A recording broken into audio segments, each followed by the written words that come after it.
my recording going. So thank you for coming to, I think this is my 8th webinar. So super exciting.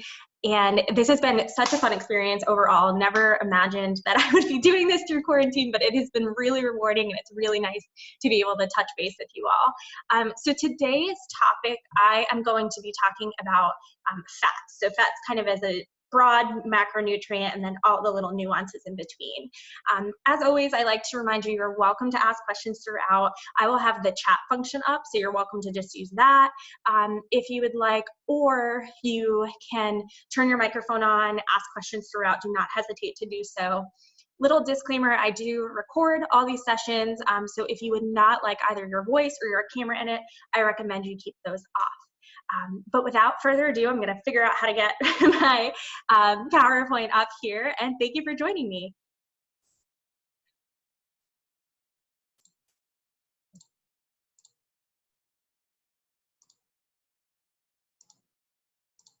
Oops. All right, so let me get my chat up here. Give me one moment.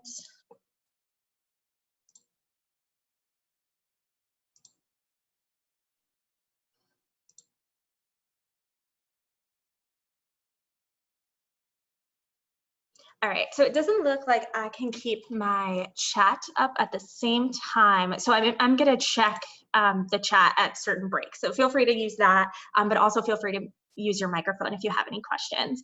Can everybody see my PowerPoint okay and hear me okay?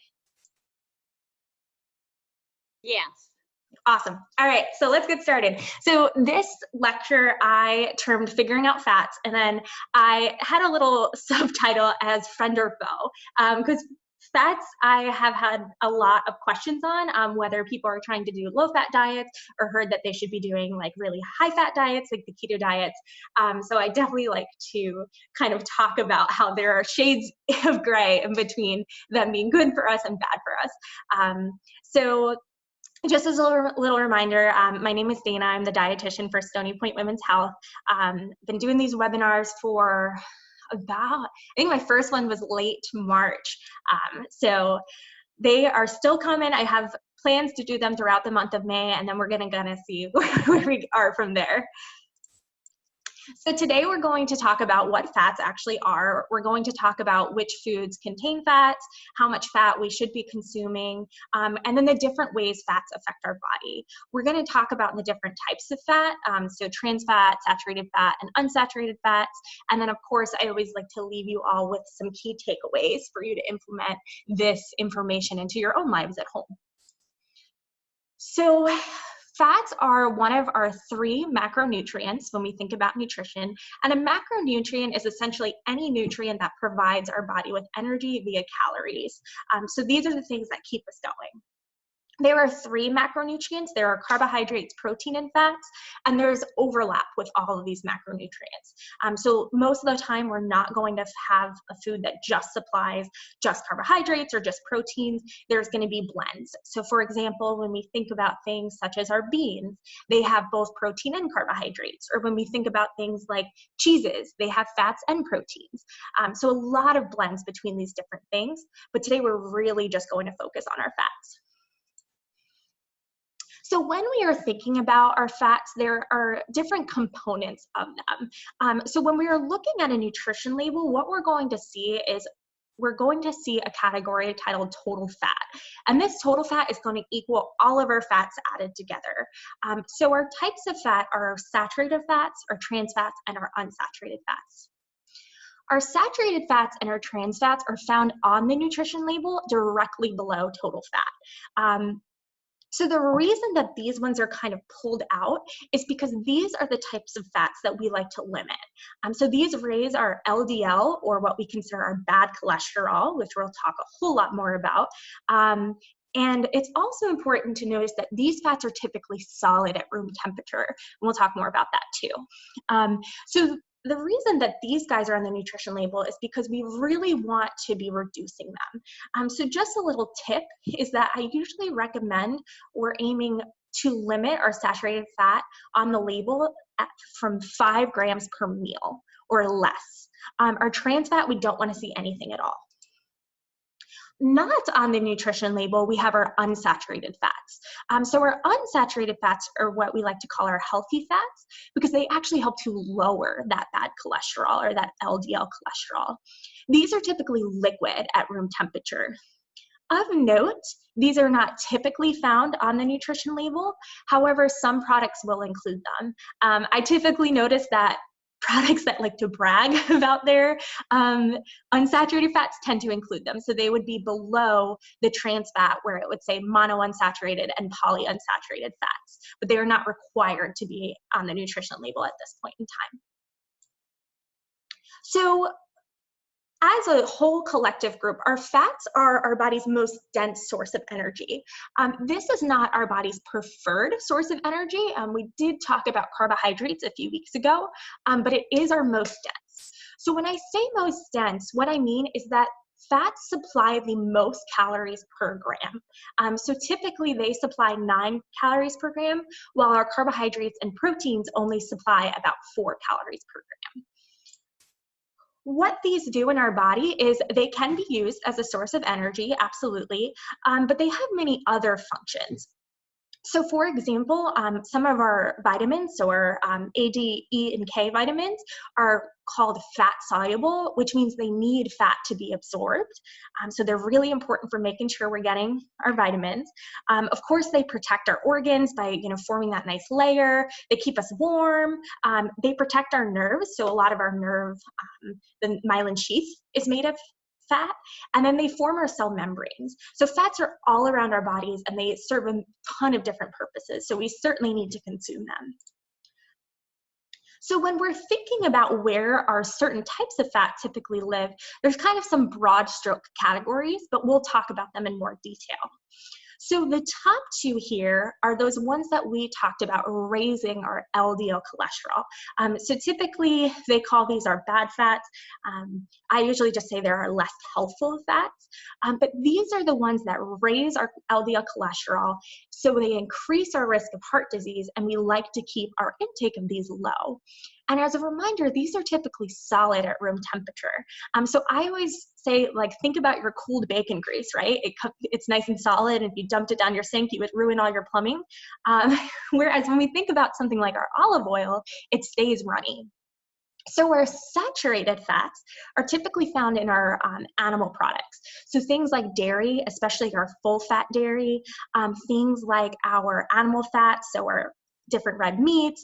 Our trans fats are found in a lot of processed food.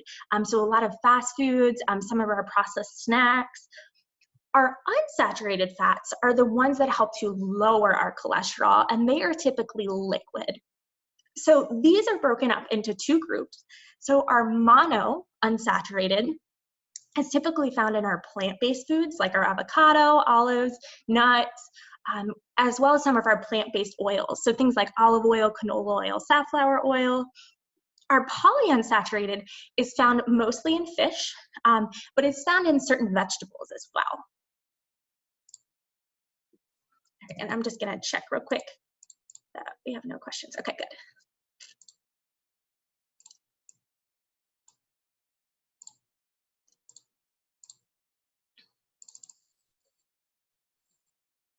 All right, so the next thing we want to know is how much fat we should consume.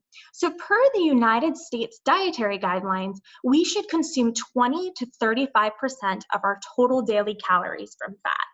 So what that is going to look like is that if the average American needs about 2,000 calories a day, and 1 gram of fat is about 9 calories, 20% of that 200 calories would be about 400 calories. And then if I know that there's 9 calories per gram, we're looking at 44 grams of fat. On the upper end of that, at 35% of 2,000 calories, we're looking at 1,300 calories. Oh, I'm sorry, I should say 700 calories at 9 calories per gram, and we're looking at 78 grams of fat. So quite a range there. And keep in mind that this is going to be dependent on the number of calories we consume. Most of the people I see in my clinic are not eating 2,000 calories or do not need 2,000 calories. So remember, these values are going to be based on the calories you consume. And if you need help with that calculation, you can always contact a dietitian, or there's a lot of apps and such out there as well that can be helpful. So now we want to think about what this looks like. So if we're thinking about 44 to 78 grams of fat, and we're thinking about a 2,000 calorie diet, where would we be getting those fats from? So I always like to emphasize that fats are part of many foods. So for example, if I were to do a breakfast of rolled oats with 1% milk, a banana, and some almonds, my fats would be coming from my milk, it would be coming from my almonds. My snack, if I did some seeded crackers, maybe those seeds would have some fat to them. My hummus might have some fat to it, probably not my carrots. At lunch, again, if I did a veggie and hummus sandwich with an apple, my hummus might have some fat to it. And depending on the veggie I used, it might have a little fat there too. Something like a Greek yogurt, in this example, it's non-fat, so of course that means it wouldn't have fat, and berries. And then at dinner, my chicken, knowing it's an animal product, would have a little bit of fat. Depending how I cook my Brussels sprouts, right? So if I use like any type of oil or butter, and then my brown rice probably wouldn't have much. And then a pear for a snack wouldn't have any either. So if we're thinking about this, the fat is really kind of bundled in with all of these different foods. So in this example, this is about a 2,000 calorie diet, and this contains 65 grams of fat. So we have our recommendations for fat, but what we're really concerned about is our saturated and trans fat, because we know these are the ones that unfortunately increase our risk of cardiovascular disease. So the United States Dietary Guidelines recommends less than 10% of our total calories come from saturated fat, while the American Heart Association actually recommends much lower at 5 to 6%. So again, kind of doing our fancy calculations here, if we're trying to fit that lower end of 5%, for the person who consumes 2,000 calories, that's about 11 grams of saturated fat. Or at 10%, the American Dietary Guidelines, we would be looking at 22 grams of saturated fat. So somewhere between 11 and 22 for 2,000 calories. Of course, remember, if we consume less calories, which most people do, we are going to look at lower numbers for that. So this little chart that I have up here in the top right is based on calorie intake, and this is based on that 10% total calorie guide. So if I'm looking at 1,600 calories a day, I'm looking at 18 grams or less of saturated fat. So it's really going to depend on what our intake is. Again, if this is confusing to you, you can shoot me an email, find another dietitian to ask, or again, there's a lot of apps out there that can help. And important to note, organizations such as the United States Dietary Guidelines, as well as the American Heart Association, and pretty much everyone agrees, we want to limit our trans fats entirely. So we really don't want to do any of them. We want to eliminate them from our diet entirely. The healthy fats, there's actually not a lot of recommendations for. So for example, our monounsaturated fats, there is no guideline of how much we should consume. Most organizations agree that we just want to be getting our fat sources, so that 20 to 35% from our unsaturated fats. So there are no guidelines for monounsaturated, but there are guidelines for polyunsaturated.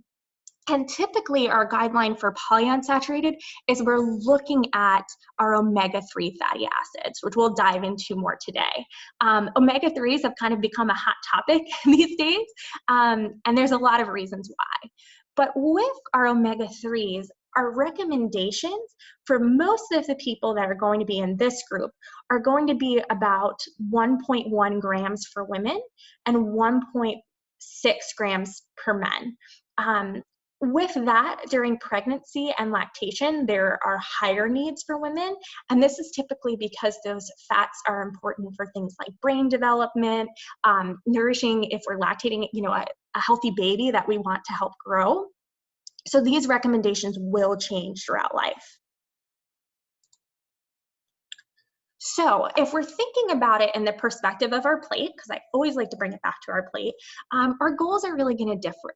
So unlike our carbohydrates and protein, there's not really a specific place on our plate for our fats. So what I usually tell people is most of our fats we're going to get from our protein sources. We can get them from, our veggies. We can get them from our carbohydrates, and of course, if we're just doing things like oils or salads, dressings, but a lot of time people are consuming most of their fat from their protein sources. I always like to tell people where you fall in that range is going to depend on what your goals are. For example, because fat is so energy dense, so it provides the most calories, a lot of people will alter their fat consumption if they're trying to gain or lose weight. So for example, people who are trying to lose weight might reduce their fat, since it's kind of the best bang for your buck for reducing your calories, or people trying to gain weight might add some more fat to their diet to increase their calories. Of note, certain populations may try to avoid fats as well or reduce. So for example, somebody with something like pancreatitis where they're having some issues with digesting fats might reduce it.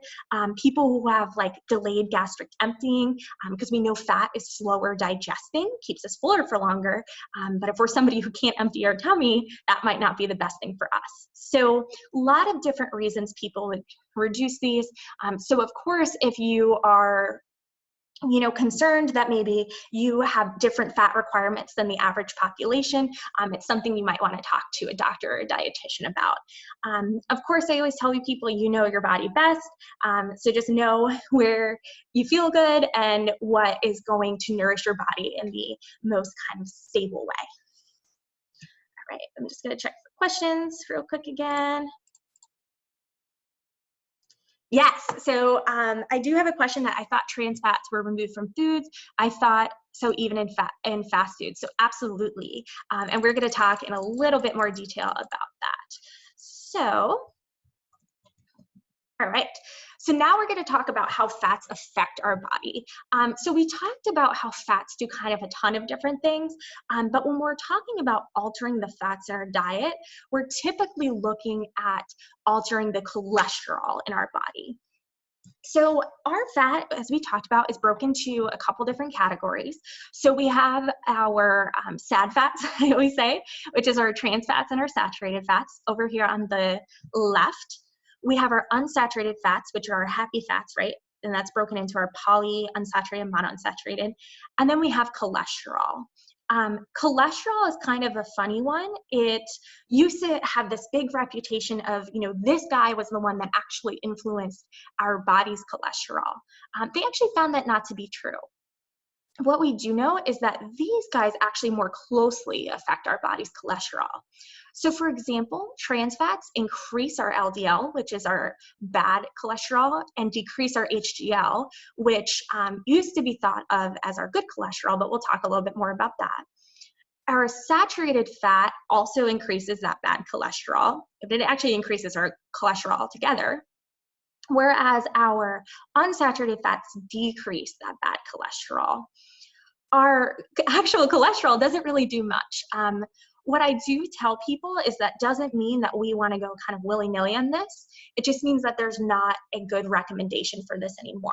So there used to always say, less than 300 milligrams of cholesterol per day. They found that there's not a good enough recommendation there to recommend it. But what I typically tell people is that cholesterol and saturated fat typically exist together. So we really want to be looking at this guy, and then we'll most likely be reducing our cholesterol. So these four are really the big ones that we're looking at. So when I say all this stuff, it increases LDL, it decreases LDL, we want to figure out what that means. So LDL stands for low density lipoprotein. So that is a fancy way of saying cholesterol. So it's a collection of fat, right? So LDL is considered our bad cholesterol because it builds up in the walls of our arteries. And this makes our arteries more narrow, which makes it harder for blood to flow through. So when we think about something like heart attack or a stroke, what's happening is there's some sort of blockage so that blood can't get through, which then causes whatever body part that is to be deprived of oxygen. So for example, if we're blocking blood flow to the brain, that would be something like a stroke. And if we're blocking blood flow to the heart, that would be something like a heart attack. So we really don't want to narrow these arteries because that can cause that clotting or that, kind of blockage. We really want to have nice, smooth, unclogged arteries here. So this LDL, I always say, is kind of the chunky stuff that builds up here. So the way I always like to imagine this is that when we're thinking about our foods that raise our LDL, they're usually chunky, right? So they're solid. So when we're thinking about our bacon grease, we're thinking about that whole milk that's kind of chunky, right? It's more thicker and creamy. That's building this for us. So it's adding that chunk to our arteries, that spongy fat, where our HDL is not going to do that. So HDL actually helps to pick up cholesterol and bring it to the liver to get recycled. So it helps to reduce that LDL. But this has been challenged by research a little bit more because I used to think it was really helpful if your HDL was high. But what we know is that people who have high saturated fat intake will also have high HDLs because they just kind of have high cholesterol altogether. So there's kind of a U-shaped curve for this. We know it's not great to have a low HDL, but it might not be that great to have a high HDL either. So we don't really call this the good cholesterol anymore, but it is certainly not clogging our arteries the same way that LDL or that bad cholesterol would. So we certainly don't want much of this, and this we can kind of leave alone, but certainly not going to hurt us at a moderated amount. So if we're thinking about this, if we're increasing the plaques in our arteries, we're increasing that LDL cholesterol, we are increasing our risk of cardiovascular disease. So we might be raising our blood pressure, we might be causing some clots that can result in some really bad things like strokes or heart attacks. So we really don't want this here. So I'm just gonna check the questions. Sorry, I know it's, yeah, so we'll get to oils. It's a great question.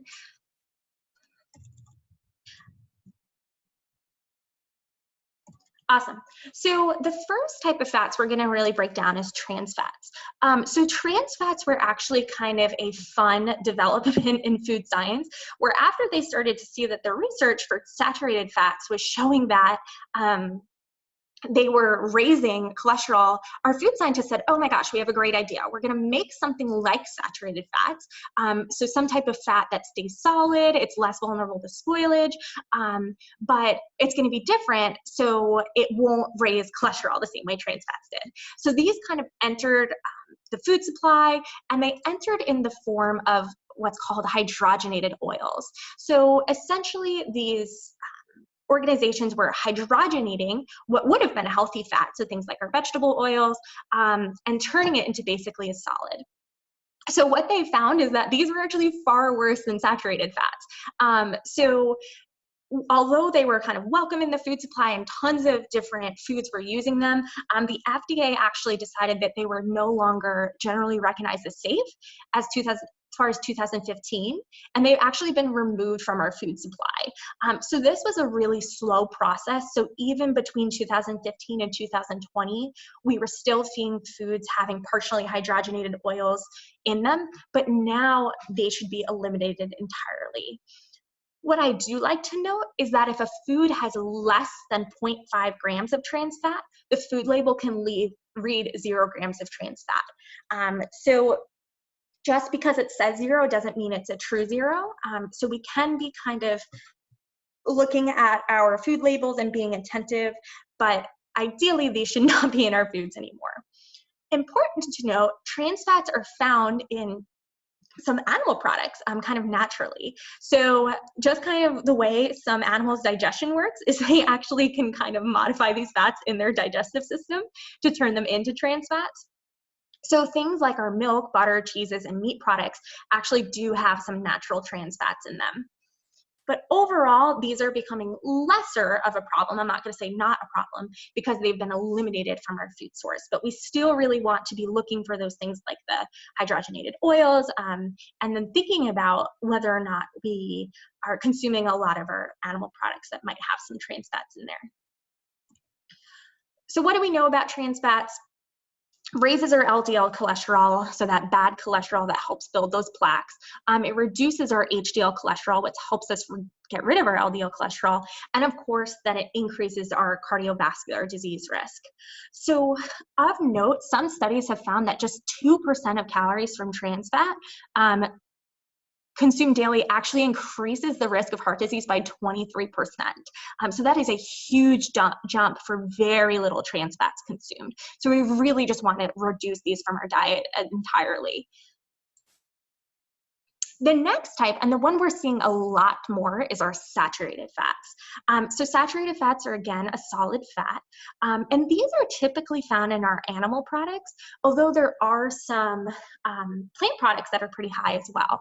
So for example, our red meats, kind of our fatty meats, are usually higher in saturated fat.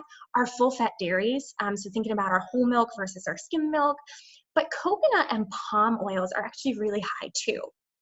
So I always tell people, think about things like your butter or your coconut oil. When I pull it out at room temperature, it's a solid. If I were to cook with olive oil, I wouldn't have to melt it the same way I would with coconut oil. We don't want our fats to be solid at room temperature. And then of course, our fried foods and processed foods as well will also include saturated fats. Of note, I always say they kind of did a reverse swing with this. When they started to see that saturated fats were maybe not the best for us, they kind of made that transition to trans fats. And now we know that trans fats are not so good for us, and they're actually not even allowed by the government anymore. So we saw a switch back to saturated fats.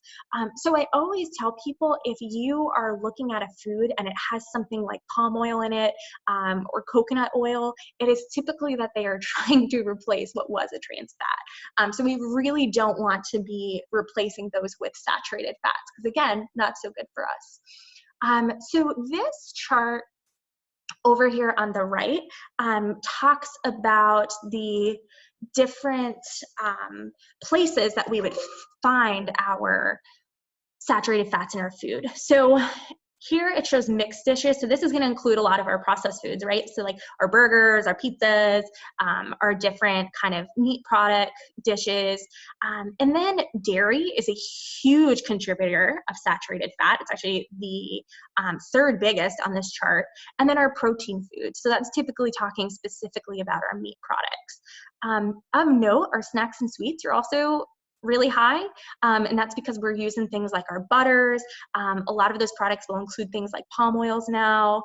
And then of course we get a little bit from everywhere else. So when we say vegetables, we're thinking about our coconut and palm oils.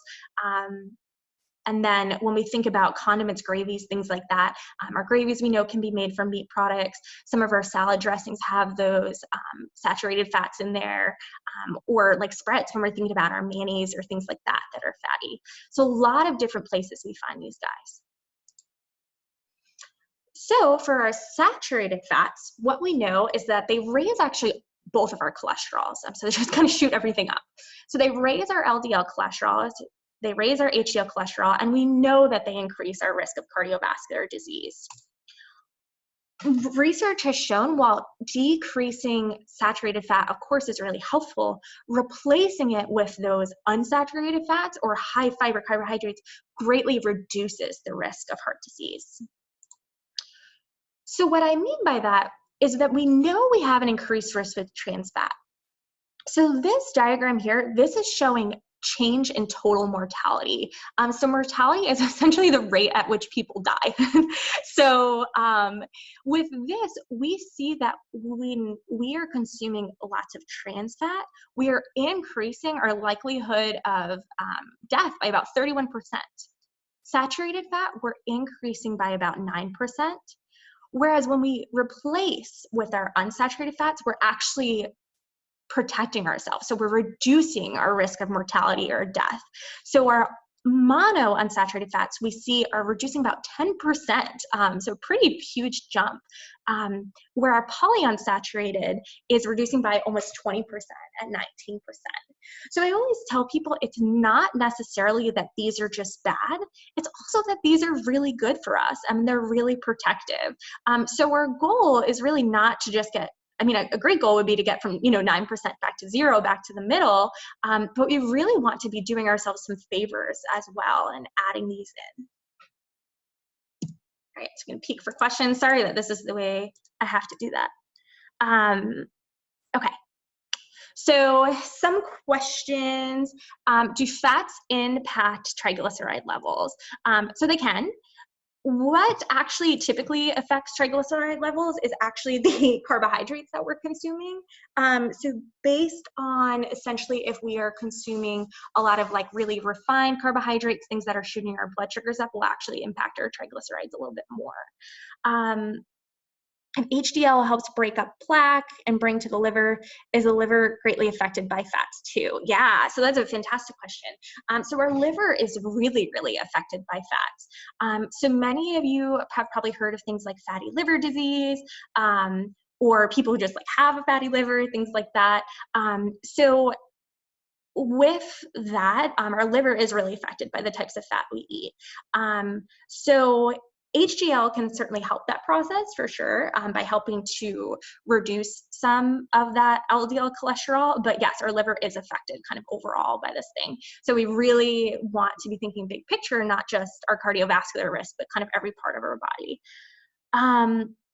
If I fry food in a healthy oil, does it still have saturated fats? So yes, it can. So it depends, I would say, on the oil. Most oils kind of have all the different types of fats. So they might have some saturated fats, some monounsaturated, some poly, but we're looking for ones that have a lot more of that unsaturated fat than that saturated fat. But a lot of these things exist together. All right, so I hope I answered those questions good. Oh, and I see another one. Are all oils good? Are some better than others? Yes, so there are certainly some that have more of those unsaturated fats in them, and we'll kind of talk about them in a little bit more detail. It's a great question. Sorry, I have to click through this every time. I wish there was kind of a faster way to do this. All right, so our unsaturated fats. So these guys are typically liquids, and they're found in a lot of plant products. So vegetables, nuts, seeds, and then they're also found in our fish too. So our monounsaturated is going to include our plant products like our nuts, our nut butters, avocado, and this is where we're looking at our healthy oils. So typically the healthiest oils we're looking at are olive, canola, and peanut oils. Things like avocado oils, fit well too. Typically my recommendation is olive oil just because it's the cheapest. The production process is not as problematic. So olive oil is typically my recommendation. With our polyunsaturated fats, we're looking at things like our tub margarines, which are made from plant oils, our fish, and then some of our other plant oils as well. So our safflower oils, our sunflower oils, corn oil, sesame oils, and soy oils. So these are typically our best choices for oil. When I get a recommendation of, okay, which one should I pick? I usually just recommend olive oil as far as price goes, and overall kind of lipid profile. So our monounsaturated fats, so these first guys, these ones are lowering our LDL cholesterol. They actually don't really have an effect on our HDL cholesterol, but because they're lowering this bad cholesterol, they're reducing our cardiovascular risk. Of note, one study that is really cool, it's called PREDIMED. They actually, I always say, they kind of prescribed doses of monounsaturated fats. So in the different study groups, they could either, consume a certain amount of olive oil a day, or they can consume a certain amount of nuts that were high in monounsaturated fats. And they actually saw that kind of addition of these healthy fats without really changing much about their diet reduced their risk of cardiovascular events, things like heart heart attack, stroke by 30%. So we see that adding these things can be really, really protective. Our polyunsaturated fats, these lower kind of all of our cholesterols. So they lower LDL, they lower HDL, and of course, then they reduce our risk of cardiovascular disease. This piece gets a little bit more nuanced, and this next part is going to be a little bit confusing, so try not to read into it too much. But there are two types of polyunsaturated fats. So we hear tons and tons and tons about omega-3s recently, and there's also something called our omega-6s. So both of these guys go through kind of these fancy pathways to do different things in our body. What's important to know is that our omega-6s are pro-inflammatory, so they increase inflammation, which we know can increase our risk of cardiovascular disease, whereas our omega-3s decrease inflammation. With these guys, we can get our omega-3s in a couple different ways. So the most common way we consume our omega-3s is through what's called alpha-linoleic acid, so our ALA. These guys then get converted into our eicosapentaenoic acid, or our EPA, then gets converted again to our, I'm just going to say DHA, and then these guys together decrease inflammation. But unfortunately, even though this is what we mostly find in our food, and it can be converted from our body into these two, which really help reduce that inflammation, this process is really slow. So we're going to talk about how we can get these guys in our diet more so. So again, our omega-6s are those type of polyunsaturated fats that we don't want to add a ton of to our diet. So they're going to include our safflower oils, corn oils, sunflower oils, mayonnaise, fried goods, processed baked goods. Our omega-3s, we really want to do as much as possible. Research on omega-3s is really growing. It's kind of a hot topic right now in nutrition. So we do have some studies to show that our omega-3s might lower our triglycerides, improve our blood vessel function, lower our blood pressures. Actually, a lot of studies focus on kind of brain health. So for example, does it improve memory? Sometimes there's a lot of studies talking about preventing things like Alzheimer's or dementia, or even things like depression. And these types of fats are really important for our eye health. So developing kind of those fatty pieces of our eyes. So our omega-3s are found in a lot of our plant products, our nuts and seeds. So soybeans, walnuts, for example, chia seeds, flax seeds, and then our fish as well. So things like our sardines, oysters, salmon, as well as some of our pasture-raised eggs. So a lot of different places we can get these. Of note, that conversion of ALA is really slow to that EHA and DPA, which we know is most effective.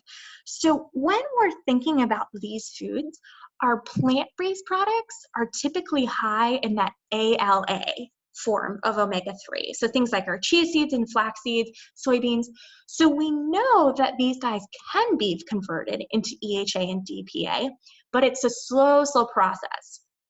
So I would say let's just cut to the chase and let's get our EHA and DPA directly. So the foods that are high in these two things are typically our fishes. So when we talk about things like the Mediterranean diet being really high in fish, it's so that we can get this EHA and DPA. So in order to meet those guidelines, we are typically looking at about 2 servings of fish per week.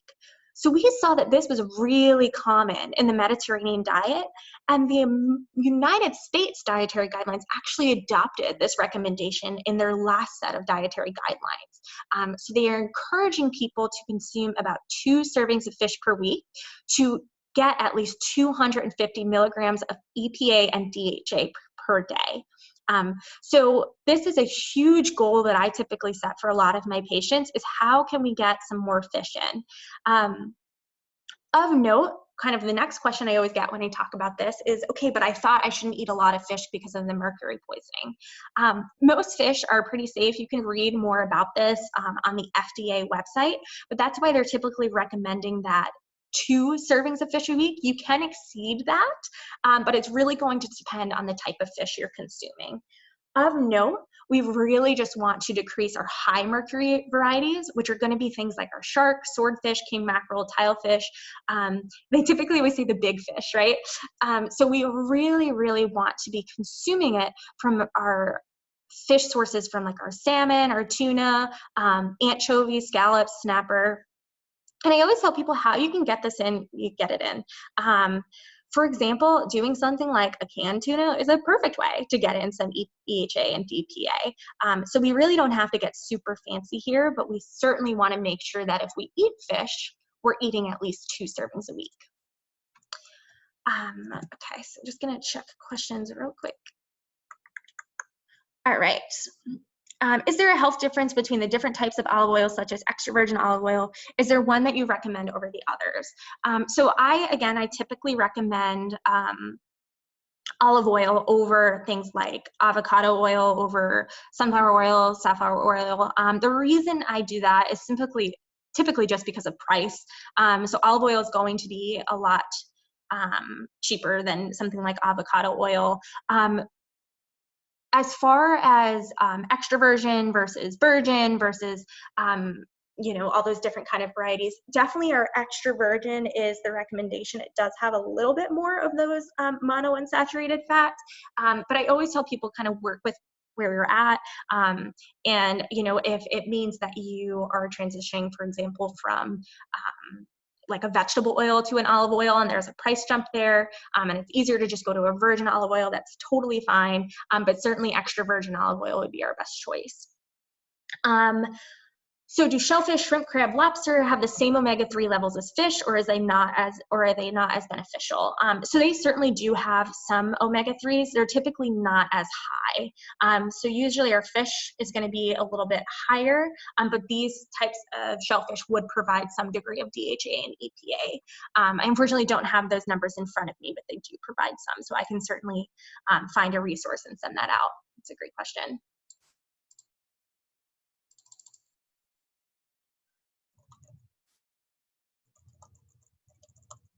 All right, so now we kind of have all the information. So how are we going to put it all together?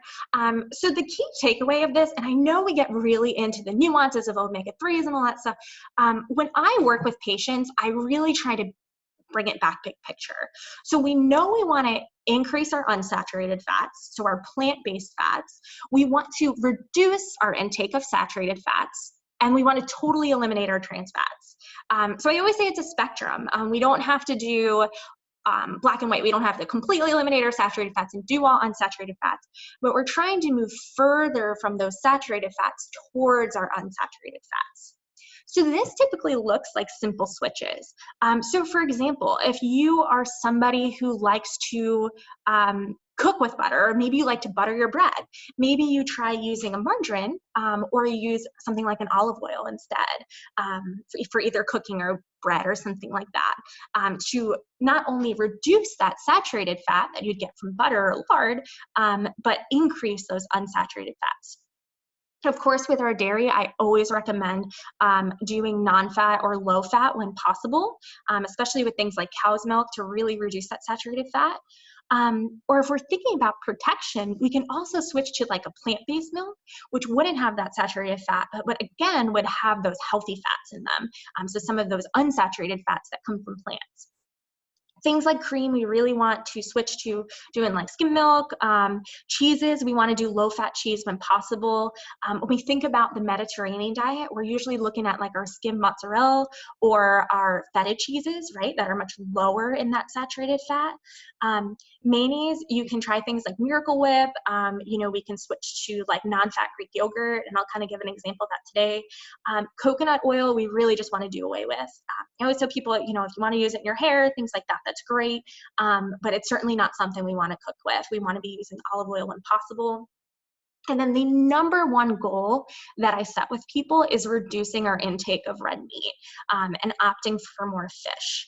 So typically the way that I recommend this is I usually start with where you're at. So for example, if we eat red meat 3 times a week and we eat fish once a week, I might say, okay, how can we bump down the red meat to 1 time a week and increase our fish to twice a week? So maybe that means, you know, the 1 day a week that you like to have a nice steak, you opt to have a piece of salmon instead. Remember, our goal per Mediterranean guidelines is red meat only once a month, but we really just want to work our way back. And we want to work our fish up. So we're really looking for that goal of fish twice a week, which is a goal I set with many, many people, and working our red meat, that source of saturated fat, back.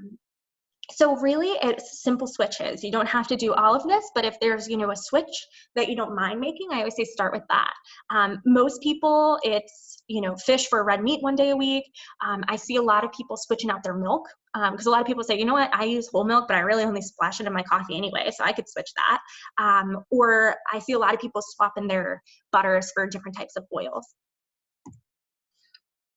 So if we're looking at this on the nutrition label, because unfortunately I don't get to go shopping with everybody and help you make these decisions, we really want to be looking at these types of fats on the label. So of note, this one right here, this is our classic kind of Land O'Lakes butter. Total fat 11 grams.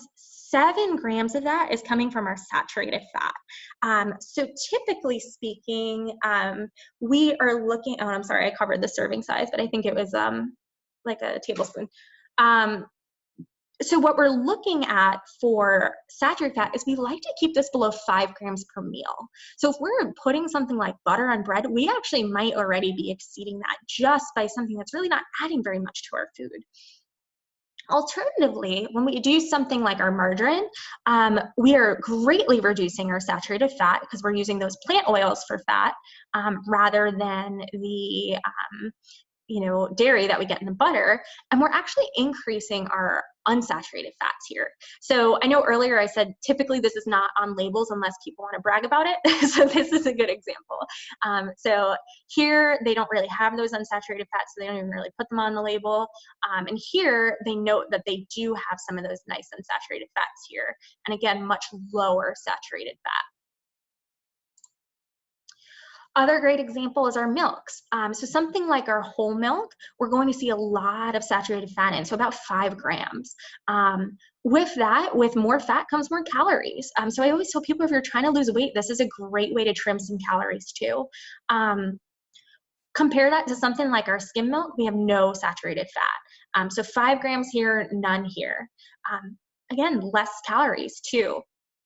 One thing that I wish I had put up here is if I compared this to something like my almond milk, I'm not going to have any fat, but I also might have some of those healthy fats too, those monos and polys as well.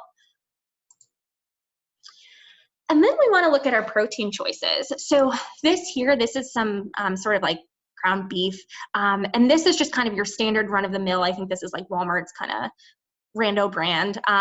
And this is an 80% lean cut, 20% fat. So that is a decent amount of fat for protein. So for something like this, we're looking at 9 grams of saturated fat. So again, and this is for a 4-ounce like patty or whatever you'd make of this. So again, our serving of saturated fat per meal, we're typically looking at 5 grams is our goal. So this is almost double that.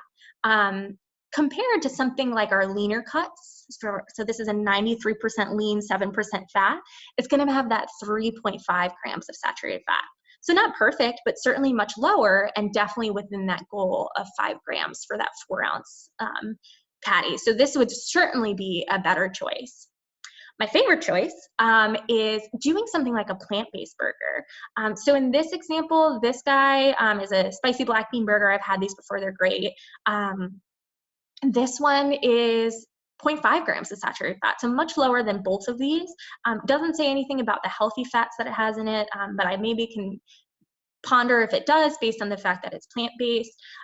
What I always tell people with the plant-based burgers is we want to use the same discretion that we do for these guys. We still want to be looking at our saturated fats. Fortunately, a lot of these add things like our coconut oils, so those plant-based saturated fats. So we really, really, really always want to be peeking at our labels. And now I have an example. So this is a recipe that we make a lot. So for example, this picture here is actually when we had some med students make it. As you can see, it's on a paper plate. So they had, tuna salad over some green salad with some crackers on the side, whole grain. We make this in our diabetes classes. I don't eat a lot of fish, but when I do, I love this. It's fantastic. So this is a great recipe and it's super easy. The reason I typically recommend this one is because for people who really struggle to get their fish in, this is a really easy way to do it. So in this recipe, what we do is we have 2 cans of tuna. We typically recommend chunk light in water and low sodium. So we want to kind of just take a peek at those cans. Couple different veggies. We got red onion, we got some celery, salt, pepper, fresh parsley is usually really nice on this. Thinking about our healthy fats, our olive oil. And one thing, this is kind of the big switch for a lot of people, is swapping out our mayonnaise. So whenever we think of tuna salad, chicken salad, we always think of mayonnaise. But doing something like a non-fat Greek yogurt reduces that saturated fat tremendously, and it's really not a huge taste difference at all. And most people roll their eyes at me when I say that, but it really is not. You don't taste the difference, especially with something so fishy. And then a little bit of our lemon juice. So with this recipe, I always tell people if, tuna isn't your thing, you are certainly welcome to do like a chicken salad. You can do, I've had people do this with like canned salmon too, so that's an option. But pretty much the same way you make any other tuna salad. You chop everything up, throw it together. I usually recommend if we're thinking about our healthy plate, right? So our tunas are protein, our salad would be our green, and then our crackers would be our carbohydrate. So this is actually a really easy, healthy plate to make. So for example, if we're thinking about lunch, we're just running and grabbing. I've even had people who make this in advance, divide it up into 4 containers and bring it to work with just a sleeve of crackers and cherry tomatoes. And now you have a healthy plate, then you didn't even have to really assemble anything. So certainly a great recipe, and I'll send this out this week. So if we're looking at it, so this is our nutrition facts. So this is going to make about 1/4 a cup of tuna. This whole recipe makes 4 servings. So looking at our total fat, this is a very low fat option. It's really low in saturated fat. Reasons being is that we're using something like our fish instead of doing, of course, any sort of like red meat or even like a not very trimmed chicken, no trans fat. But we're getting some of those nice unsaturated fats here. So our monounsaturated fat is probably coming from our olive oil. We're getting a little bit of polys too, probably from our tuna. And then again, not adding any saturated fat like we would with that mayonnaise with that yogurt. Cholesterol is low sodium, looks great because we use the low sodium option. We didn't add a ton of salt. And we're still a great source of protein, so about 16 grams. So we love, love, love this recipe in our clinic, and I will share that with you all. All right, so that being said, those are kind of my key takeaways for this kind of chapter of our webinars. So that being said, I've been answering questions throughout, but any more questions? Okay, yes. So, all right. Does the age of olive oil, oh wait, no. Okay. Yeah, so this is a great question. I get this one a lot. So I used to do margarine, but then read about concerns with that and switched back to butter. Now I can't remember what the issue was with margarine. Yeah, so you are certainly not alone. And I get that question all the time. So I know I talked a little bit about kind of that switch from when we went to saturated fats to trans fats and then back to saturated fats based on the nutrition. So margarines were one of those ones that they started to make with trans fats when they thought it was really good for you. And then when kind of the research came out to say trans fats are no good for you, that's when everybody was saying, oh, margarine's just plastic and it's garbage and, it's worse for you than butter. You should just have the butter. Margarines now don't have those trans fats. They're made from those plant oils. So still a better switch. Okay, does the age of olive oil impact its nutrition? That I do not know. I can certainly try to find out for you. If Dr. Kane's in here, she might know the answer to that question. So sorry, I'll try to find that out. So is lotion that contains coconut oil that you use in your skin okay since it is being absorbed? So there is absorption of our fats that we're using on our bodies. I don't know how much saturated fat you really absorb from using something like coconut oil, but I can. Dana, it's about 10%. Okay, thank you. Awesome. And then do you know the answer to the olive oil question? Yeah, the polyphenols over time will break down, but the exact time frame I'm uncertain about. Okay, cool. So I'll get more firm answers on those. So yeah, so regarding the coconut oil, if we're looking at something like 10%, I would just keep that in mind as you're using it. So I think something like coconut oil, typically for like a tablespoon, it's about 10 grams of saturated fat. So if we're absorbing 10%, that's 1 gram. So just keep that in mind. You're getting a little something there. Noticing on the nutrition labels that as the fat decreases, the sodium is increasing. Is that typical, and is there trading one bad item for another? So that's a fantastic, fantastic question. So one thing I see a lot is that people switch. The one I see all the time is people switch from bacon to turkey bacon, or they switch from burgers to turkey burgers. So in those instances, that switch is great because it's reducing their saturated fat, but a lot of times they are increasing their sodium. That's not kind of a hard and fast rule. It really depends on the product. So I always tell people we're just using our discretion. Regardless of whether it's a plant-based product, if it's turkey, if it's beef, and kind of making those decisions. With that, I always say stick to those rules of 3 S's, 2 5s. So we're looking at our serving size, saturated fat, sodium. We're aiming for 5 grams or less of saturated fat and 500 or less of sodium. And really just kind of looking at those products and evaluating it as big picture. But that's a great observation. And I would say it really depends on the product. Is Greek yogurt nutritionally better than Miracle Whip? So Greek yogurt does have, if you're getting one with active cultures, it can act as like a probiotic, which some people say helps with their, for example, like bowel movements, things like that. I will be honest, I don't know too much about Miracle Whip, so my gut says yes, but I can certainly do more research into that as well. But Greek yogurt is usually my preference from a taste perspective.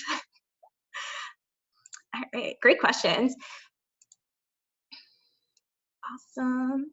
Anything else? Well, I'll kind of do my send off for those who do not have questions. So as always, thank you so much for coming. Of course, this is recorded. I will be sending it out hopefully over the weekend or sometime early next week. It's a pleasure to see you all as always, and I hope you have a fantastic rest of your quarantine. Thank you, Dana. I also just wanted to let you know that Miracle Whip, I'm looking at the label right now. It has 0 grams of protein, whereas our Greek yogurts will often give us 15 grams of protein per serving. Yes. So yes. definitely not as nutritionally beneficial. Awesome. Great point. Thanks. Thank you.